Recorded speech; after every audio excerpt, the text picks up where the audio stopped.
November 20th, 2021 was just like any other day in the life of 18-year-old Bobbi-Ann Mcleod. This had been a day she had spent at home with her parents and her older brother Lee at their family home in Plymouth, a small port city in the southwest of England.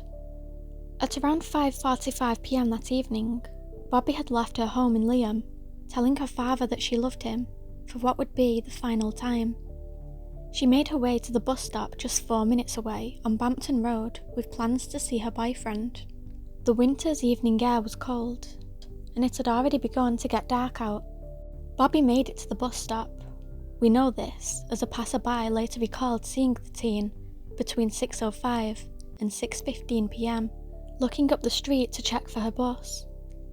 This would be the last sighting of Bobbi-Ann Mcleod alive. Cody James Ackland was a promising 24-year-old Plymouth musician.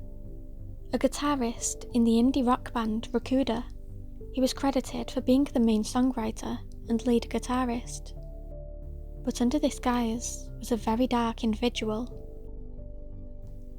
Little did those around Cody know was that he had developed a morbid fascination with Ted Bundy, a serial killer who was executed in 1989 after kidnapping, sexually assaulting, and murdering at least 30 women and girls during the 1970s. On Cody's phone were 3,000 disturbing images, including dismembered bodies, post-mortems and murder scenes that he had collected. In a cruel twist of fate that put her in the wrong place at the wrong time, as Bobbi waited at the bus stop that evening, this had been the same evening that Cody James Ackland had decided to follow through with a disturbing fantasy he had been having for a long time. Days prior, he had researched hammers, crowbars, cutting tools, baseball bats, ski masks, balaclavas, and waterproof clothing, as well as possible sites where a body could be disposed of. This showed clear indication that he had been planning to carry out an attack. Further examination into Cody's search history indicated he had looked for information about several murderers, including the Golden State Killer, Joseph D'Angelo Jr., Andre Chikatilo, Ivan Milat, Fred West, and Tommy Sells, whilst also searching for images of their victims' bodies. As Bobbi stood waiting at the bus stop, Cody, who had noticed her as he drove past, parked his Ford Fiesta at the bottom of the embankment behind the bus stop. Quietly, he snuck up behind Bobbi. Even if she had noticed Cody that night, standing at just 4'11", she would have stood no chance against her attacker. Using a claw hammer that he had purchased days earlier, Cody struck an unsuspecting Bobbi Mcleod hard, twice around the head. According to an account by Cody later on to the police, he said that he had randomly chanced upon Bobbi that night and had chosen her because she had reminded him of an ex-girlfriend. He admitted that their eyes had met as she had fallen to the ground, and he recalled hearing her say that she was scared. He admitted that the attack was meant to be it, but as he walked back to his Ford Fiesta, he saw Bobbi-Ann moving, so he drove back and kidnapped the bleeding teenager by violently bundling her into the footwell of his car. He then drove her around 19 miles to a car park at Believer Forest, on the fringes of Dartmoor, where he hit her a total of 12 more times with the claw hammer, causing multiple catastrophic injuries to her head and face during what was branded as a prolonged, frenzied, and sadistic attack. Describing the moments after he battered the teenager in a police interview, Ackland said, "It's not funny, but she started to make a noise and I thought, hell, wow, I mean, hats off to her."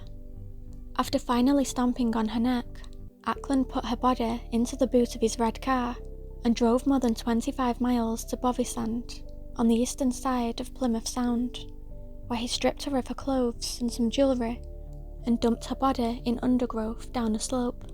He claimed that he had taken her clothes not in a sexual way, but because he believed it would be harder to identify her. Bobbi-Ann's shoe was found close by.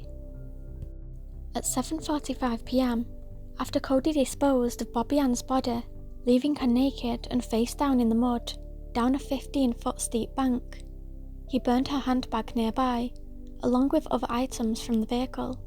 He had posted pictures and videos of him and his friends partying on the same beach just weeks before Bobbi-Ann was murdered. One image shared to his Instagram in May showed a bonfire on the sand as the sun set over the sea.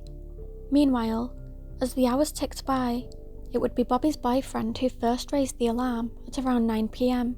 after she did not show up to his home as planned. He phoned her family asking if she was still there.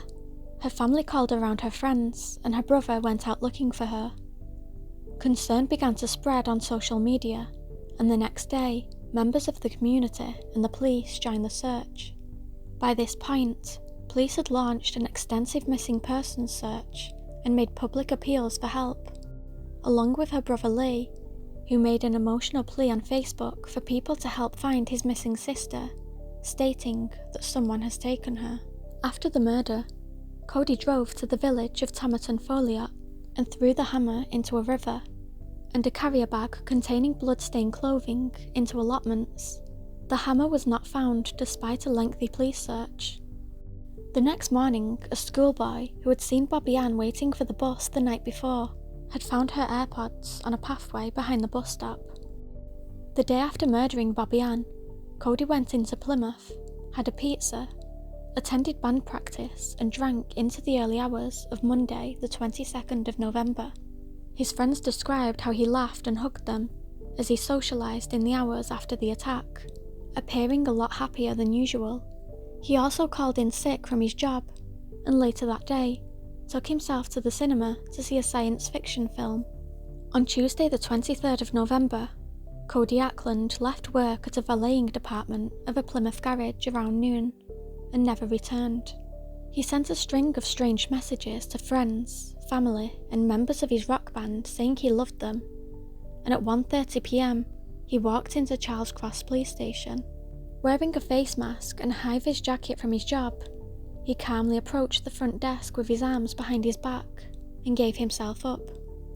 After confessing to Bobbi-Ann's murder, Ackland asked for a map and directed detectives to Bovisand, where police found her body at 3:45 p.m. Bobbi-Ann's remains were identified using dental records, while phone data corroborated his story, placing him in the same area as Bobbi-Ann around the time of her murder. When he was interviewed, Ackland told police that killing had not been on his mind, as it was so out there. Afterwards, he said it had been like a film or fantasy, and it felt like someone else had committed the crime. He complained to police that he had suffered during his childhood, always getting the dirty end of the stick. His father David, a former soldier and stunt driver, and mother Helen had split up when he was a child, but police have found no trigger that explains why he turned into a killer. Psychiatrists examined him in prison but found no mental illness that would allow him to plead diminished responsibility in court. Cody Ackland had no choice but to plead guilty to murder at Plymouth Crown Court on April 5th, 2022. On May the 19th, he was sentenced to life in prison with a minimum term of 30 years and 190 days. The judge told him that he may never be released. Bobbi-Ann's family issued a statement thanking police for searching for Bobbi-Ann and locating her body. Cody Ackland's former band also issued a statement to tell the public that the band would be disbanding with immediate effect. They also sent their thoughts and sentiments to Bobbi-Ann Mcleod's family and friends.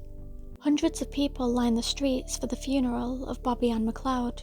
Upon the request of her family, many wore band t-shirts or dressed in blue, Bobbi-Ann's favourite colour, in memory of the teen.